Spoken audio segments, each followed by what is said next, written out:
नमस्कार, स्वागत है आपका। एफएम न्यूज देख रहे हैं आप और मैं हूं आपके साथ लता। बुलेटिन की शुरुआत करेंगे इस वक्त की अहम खबर के साथ। बिहार में शराबबंदी के बावजूद एक बार फिर से जहरीली शराब का तांडव सामने आया। इस बार छपरा जिले के मशरक और इशुआपुर से दर्दनाक खबर सामने आई, जहां पर जहरीली शराब के कारण 12 लोगों की मौत हो गई। वहीं कई गंभीर रूप से बीमार हो गए हैं, जिन्हें अस्पताल में भर्ती कराया गया है। सारण में जहरीली शराब से मौत के बाद प्रशासन की नींद खुली और पुलिस ने मामले में कार्रवाई शुरू कर दी है।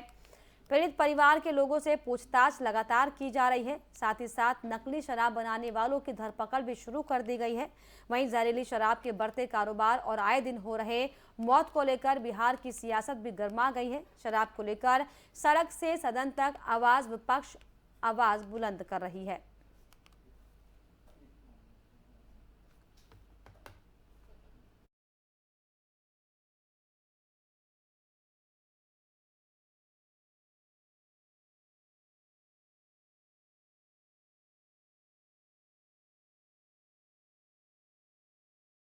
तो बिहार में पूर्ण शराबबंदी है और शराब बेचना दंडनीय अपराध है।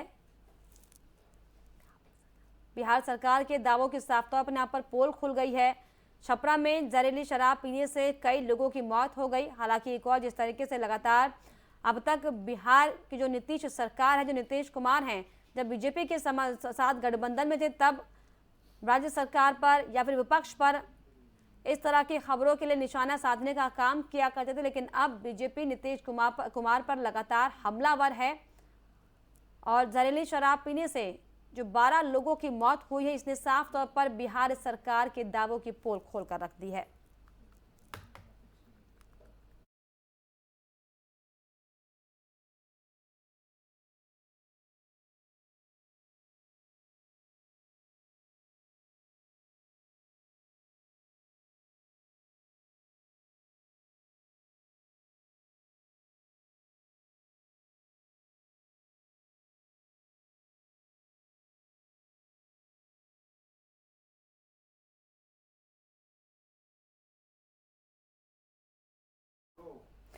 चलिए आपको ग्राफिक्स के जरिए दरअसल बताने की कोशिश करते हैं कि बिहार में शराबबंदी को लेकर दरअसल क्या कानून बनाए गए हैं। बिहार में शराबबंदी को लेकर आपको बताएं कि बिहार में शराब बेचना दरअसल दंडनीय अपराध है। जमानत देना कार्यपालक मजिस्ट्रेट का अधिकार है। इसके अलावा हर एक जिलों में आपको बताएं कि हर जिलों में कार्यपालक मजिस्ट्रेट की तैनाती, ये एक साफ तौर पर निर्देश दिए गए हैं। भारी मात्रा में शराब मिलने पर पुलिस को ध्वस्तीकरण का अधिकार भी साफ तौर पर दिया गया है। इसके अलावा शराब पीते हुए पकड़े जाने पर जुर्माना देकर छोड़ने का प्रावधान रखा गया है। पहली बार पकड़े जाने पर 2000 से लेकर 5000 तक का जुर्माना रखा गया है। इसके अलावा तत्काल जुर्माना नहीं देने की हालत में 1 महीने की साधारण कैद का भी साफ तौर पर प्रावधान इसमें रखा गया है। तो बिहार में शराबबंदी को लेकर क्या क्या कानून दरअसल बनाए गए और क्यों नहीं इन कानूनों पर अब अमल किया जा रहा है, ये दरअसल बड़ा सवाल लगातार बनी हुई। लेकिन देखिए, जिस तरीके से तमाम कानून और नीति का पाठ सरकार पढ़ाने का जरूर कोशिश करती होगी, लेकिन जो तस्वीरें धरातल पर, जो आंकड़े सामने आए हैं, जिस तरीके से कई लोगों की जहरीली शराब पीने से मौत हो गई, आखिर इसमें जवाबदेही किसकी होगी, ये दरअसल बड़ा सवाल है। और इससे साफ तौर पर यह साबित होता है कि तमाम जो दावे और वादे बिहार की सरकार करती है, वाकई अब जो मामला सामने आया, इसने तमाम सरकार के दावों और वादों की पोल खोलकर रख दी है।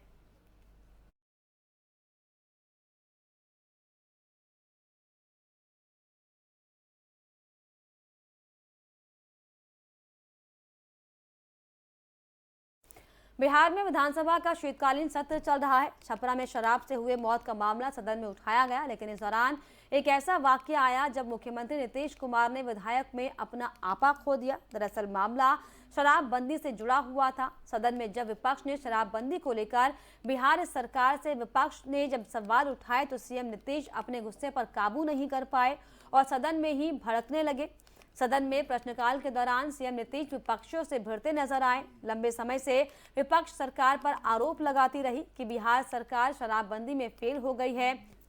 पहले ये काम राजद के सदस्य करते थे और अब बीजेपी सरकार को शराब के मामले पर घेर रही है। आपको बता दें कि राज्य में आए दिन जहरीली शराब से मौत के कई मामले सामने आ रहे हैं। इस पर बीजेपी विधायक ने मुख्यमंत्री से जहरीली शराब से हुई मौत पर मुआवजा की मांग उठाई है। इस पर नीतीश का गुस्सा काबू में नहीं रहा और बरस पड़े। बिहार के छपरा में जहरीली शराब से 12 अज्ञात लोगों की मौत हो गई है, जिससे साफ तौर पर अब राज्य सरकार घिरती हुई नजर आ रही है।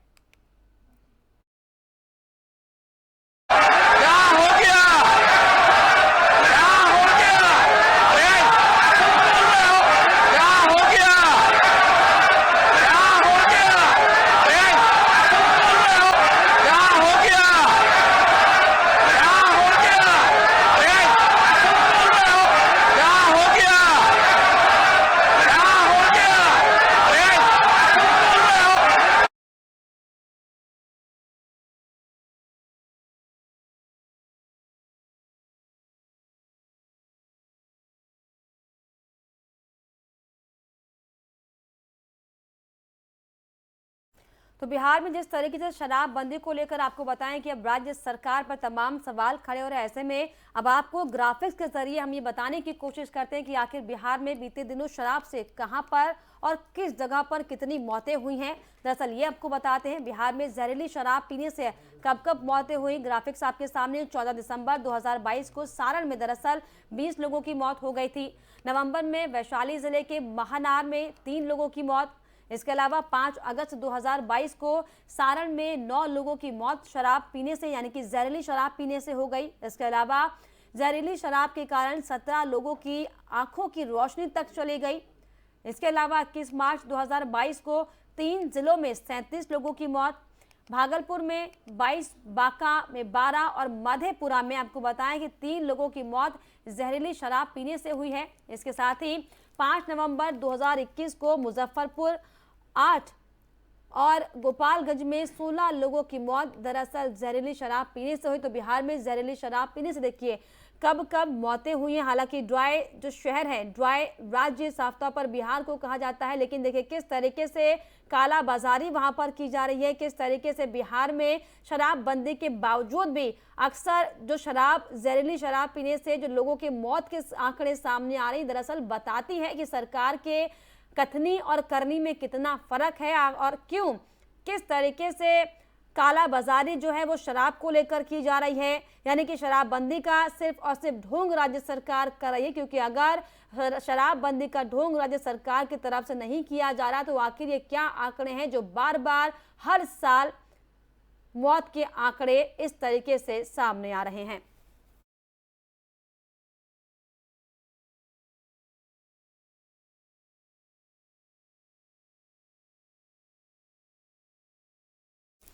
बिहार विधानसभा में शराब के मामले पर जिस तरीके से सीएम नीतीश कुमार भड़क उठे हैं, उस पर नेता प्रतिपक्ष विजय सिन्हा ने अपनी प्रतिक्रिया दी। उन्होंने सरकार पर सदन में शालीनता समाप्त करने का आरोप लगाया। आइए आपको सुनवाते हैं उन्होंने क्या कुछ कहा है। शालीनता समाप्त हो गई। गैर संवैधानिक मर्यादा आप जिस तरह से प्रदर्शित कर रहे हैं, आप इस पद के योग्य नहीं है। आप माफी मांगे, नहीं तो लोकतंत्र में आप एक लज्जित पुरुष के रूप में जाने जाएंगे। आप जिस तरह से अपना पैसेंस खो रहे हैं और जिस तरह का खेल खेल रहे हैं धमकी भरा, ये खेल से कभी नहीं डरेगा। आज पासी समाज के लोगों पर जिस तरह से जेल भेजा जा रहा है, गरीब गुरबा को जिस तरह से उससे वसूली कर करके और जेल भेज करके आज जेल के अंदर जगह नहीं है।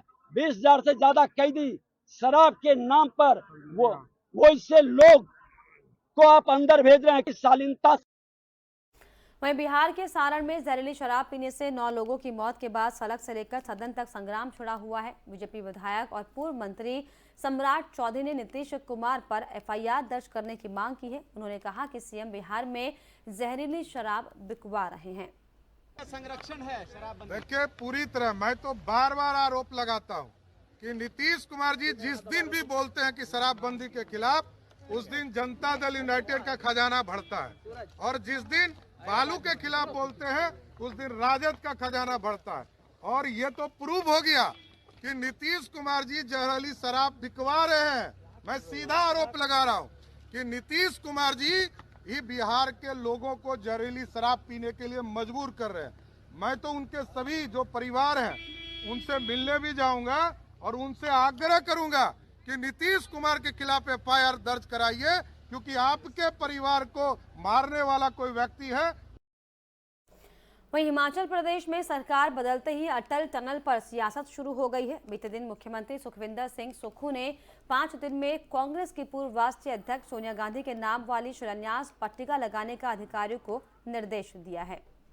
हमने कहा कि श्रीमती सोनिया गांधी जी ने जो यूपीए की चेयरपर्सन थी, उस समय के केंद्रीय मंत्री श्री वीरभद्र सिंह जी ने, उस समय के मुख्यमंत्री श्री प्रेम कुमार धूमल जी की, और जो उस समय के डिफेंस मिनिस्टर थे ए.के. एंथोनी जी की, जो शिलान्यास की पट्टिका थी, उसको अगर आप उखाड़ कर कहीं फेंक देंगे, हमने कहा उसे तुरंत प्रभाव से लगा दिया जाए।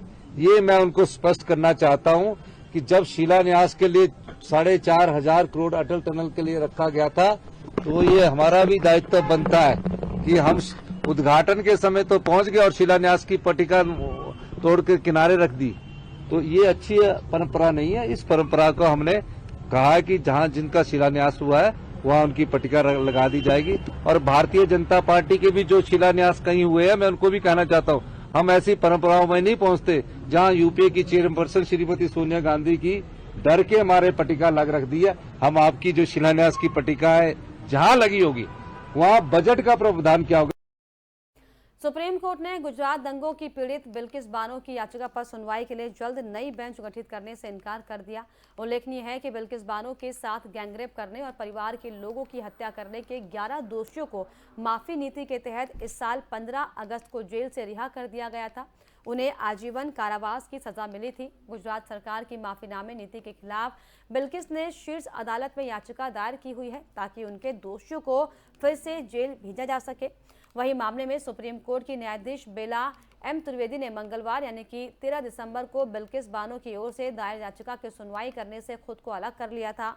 बिल्किस बानो की ओर से पेश वकील शोभा गुप्ता ने प्रधान न्यायाधीश डी.वाई. चंद्रचूड़ और न्यायमूर्ति पी.एस. नरसिम्हा की पीठ से अनुरोध किया कि इस मामले पर सुनवाई के लिए एक अन्य पीठ का गठन किए जाने की आवश्यकता है।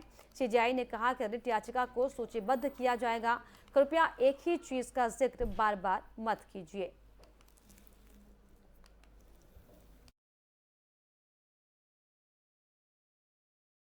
आइए आपको ग्राफिक्स के जरिए बताने की कोशिश करते हैं कि बिल्किस बानो केस में आखिर क्या क्या हुआ था।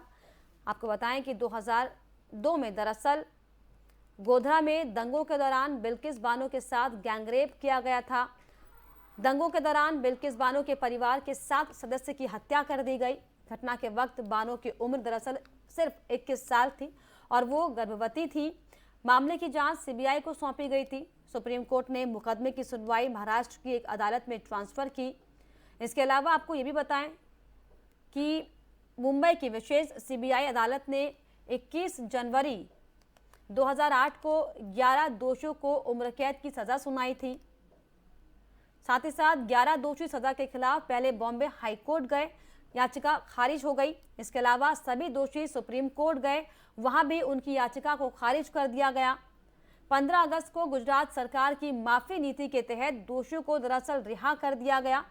तो 2002 में गोधरा में दंगों के दौरान बिल्किस बानो के साथ दरअसल आपको बताएं कि गैंगरेप किया गया था, जिसके बाद दंगों के दौरान ही बिल्किस बानो के परिवार के 7 सदस्यों की हत्या कर दी गई थी।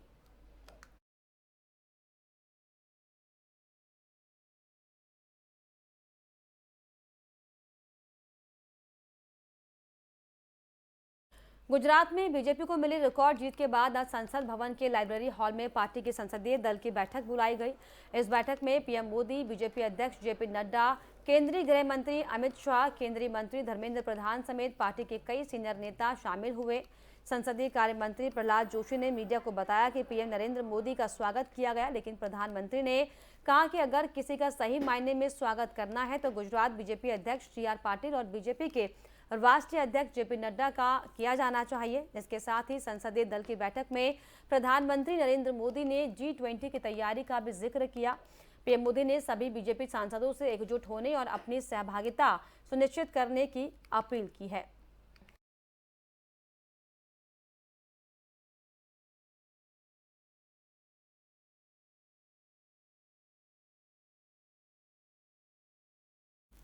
कांग्रेस की भारत जोड़ो यात्रा इन दिनों राजस्थान में है, जहां पर यात्रा का 10वां दिन है। आज भारत जोड़ो यात्रा के दौरान राहुल गांधी को आरबीआई के पूर्व गवर्नर रघुराम राजन का साथ मिला। यात्रा में राहुल गांधी और रघुराम राजन के बीच लंबी बातचीत हुई। यूपीए सरकार में रघुराम राजन को आरबीआई का गवर्नर बनाया गया था। रघुराम राजन आर्थिक मुद्दों पर बेबाक अपनी बात रखने के लिए जाने जाते हैं। भारत जोड़ो यात्रा में रघुराम राजन राहुल से कदम मिलाते हुए चलते दिखाई पड़ रहे हैं और ऐसे में सियासी गलियारों में चर्चाएं तेज हैं कि क्या आरबीआई के पूर्व गवर्नर कांग्रेस में शामिल हो सकते हैं। दरअसल रघुराम राजन मोदी सरकार की आर्थिक नीतियों को कई बार खुलकर आलोचना इसकी कर चुके हैं। राजन के अलावा राहुल गांधी के साथ सचिन पायलट, प्रताप सिंह खाचरियावास सहित कांग्रेस के कई वरिष्ठ नेताओं ने कदमताल की। दौसा में भारत जोड़ो यात्रा के 5 दिन रहेगी। इसके अलावा 16 दिसंबर को यात्रा का 100 दिन पूरा हो जाएगा। राहुल गांधी की यात्रा अब सचिन पायलट के प्रभाव वाले इलाकों से गुजर रही है।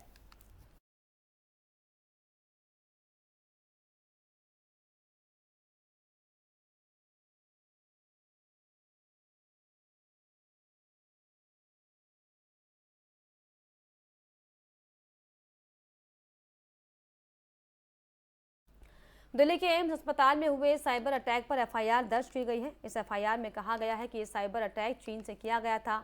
अस्पताल के 100 सर्वरों में 40 फिजिकल और 60 वर्चुअल रूप से हैक किए गए। इनमें से 5 सर्वरों का डेटा हैकर्स से सफलतापूर्वक रिकवर कर लिया गया है। वहीं केंद्रीय परिवार कल्याण एवं स्वास्थ्य मंत्रालय के अधिकारी ने ये बड़ा खुलासा किया। मंत्रालय ने कहा कि एफआईआर के मुताबिक ये साइबर हमला चीन की ओर से हुआ था। हैकर्स ने 100 सर्वर में 5 को हैक कर लिया था। हालांकि इन 5 सर्वर से डेटा को निकाल लिया गया है। आपको बता दें कि 25 नवंबर को दिल्ली पुलिस की intelligence fusion and strategic operations इकाई ने जबरन वसूली और साइबर आतंकवाद का मामला दर्ज किया था। एनआईए अब टारगेट रेसवेयर हमले की जांच कर रही है। एनआईए के साथ इलेक्ट्रॉनिक्स और सूचना प्रौद्योगिकी मंत्रालय और दिल्ली साइबर क्राइम सेल, भारतीय साइबर क्राइम को कोऑर्डिनेशन खुफिया ब्यूरो सीबीआई साइबर हमले को भी जांच कर रहे हैं।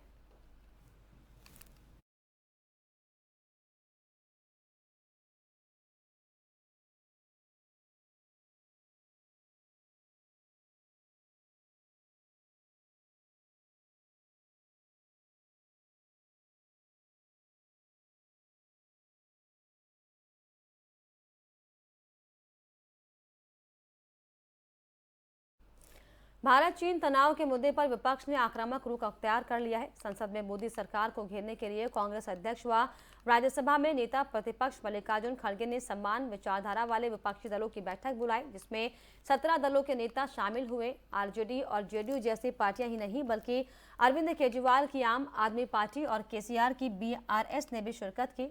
इस तरह से संसद में 17 विपक्षी दलों ने बैठक कर मंथन किया और एकजुट होकर मोदी सरकार को घेरने की रणनीति बनाई है।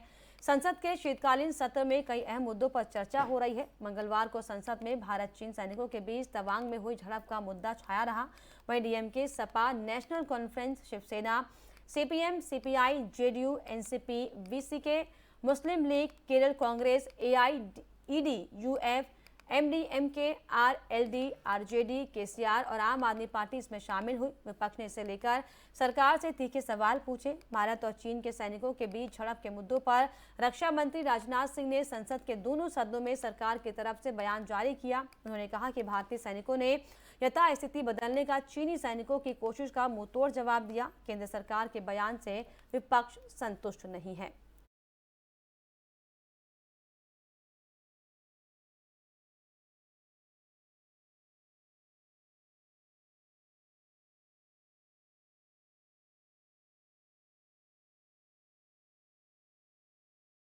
एसिड का जहर लड़कियों पर कहर। जहां एक बार फिर से एक लड़की को एसिड अटैक का शिकार होना पड़ा। दरअसल मामला दिल्ली के द्वारका इलाके का है, जहां पर बाइक सवार युवकों ने छात्रा पर तेजाब फेंक दिया।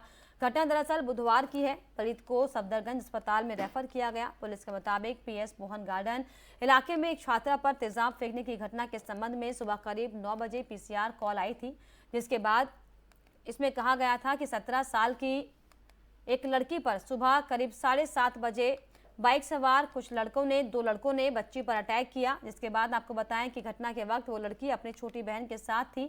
उसने अपने परिचितों को बताया, जिसके बाद शक के आधार पर हालांकि एक शख्स को पुलिस हिरासत में लिया गया है। वहीं इसको लेकर मुख्यमंत्री अरविंद केजरीवाल ने इस घटना को लेकर कहा कि ये बिल्कुल भी बर्दाश्त नहीं किया जाएगा। दिल्ली में हर बेटी की सुरक्षा हमारे लिए महत्वपूर्ण है।